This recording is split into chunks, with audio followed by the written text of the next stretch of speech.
மந்திரத்தையும் எந்திரத்தையும் செயல்படுத்தும் திறனே தந்திரம். அலைபாயும் மனதில் எழும் எண்ணங்களை நிறுத்தவில்லை என்றால் அது புலன் வழியாக செயல் வடிவம் பெறும். எனவே அதை சரி செய்ய வேண்டும். மனம் ஆகிய எண்ணத்தை ஒரு நிலைப்படுத்தும் திறன் மந்திரங்களுக்கு உண்டு.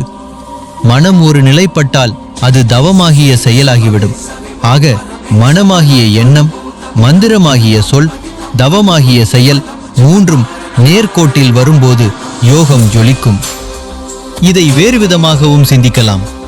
அதாவது மந்திரங்கள் 3 வகைப்படும். 1. அட்சராந்தக மந்திரங்கள். 2. அட்சராப்பிய மந்திரங்கள். 3. பீஜ மந்திரங்கள். 1.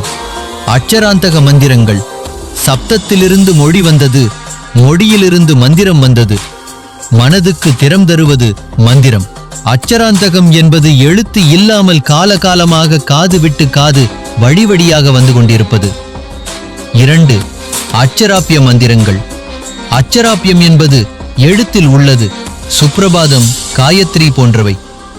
நம் சித்தர்கள் மந்திரம், தந்திரம், யந்திரம், ஔஷதம் போன்ற பல வழிமுறைகளை சாதனையில் வெற்றி பெற கடைபிடித்தார்கள். அஷ்டமகா சித்தி பெற்றார்கள். அவர்கள் நம் ஆதார சக்கரங்களின் மையத்தில் உள்ள பீஜ மந்திரங்கள், அவற்றின் இதழ்களில் ஒலிக்கும் அக்ஷரங்கள் எல்லாவற்றையும் ஞானத்தால் அறிந்து மந்திரங்களை உருவாக்கினார்கள். நன்றி. அடுத்தபடியாக அடுத்த பதிவில் பார்ப்போம்.